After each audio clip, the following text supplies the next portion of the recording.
scene from the original series that nakapagsabi na sa'yo na, yes, if given a chance, I'll be doing Komonyong. I'll be doing that character. I loved her journey of growth. And I was talking to Direct May about this earlier. You see it from the very beginning of the episode until the last. You see it with how she dresses, how she changes her hair, how she speaks, how she controls her emotions, how she goes through the process. Pati yung mga outbursts niya. Parang sabi ko,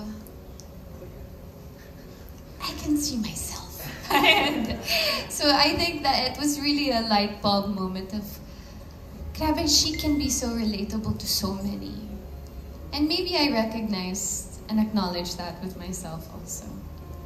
Kaya, Thank you, Miss Anne. We're so excited for Komonyong PH version Anne Curtis. Mia. Mia. Yeah.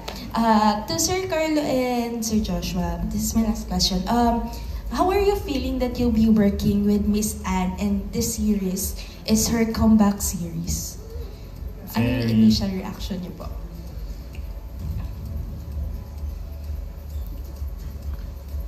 Very honored.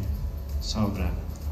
Of course, pagkatapos ng napakatagal na panahon, babalik siya ng series. Tapos, isa ako sa cast, di ba? Parang isang karangalan talaga.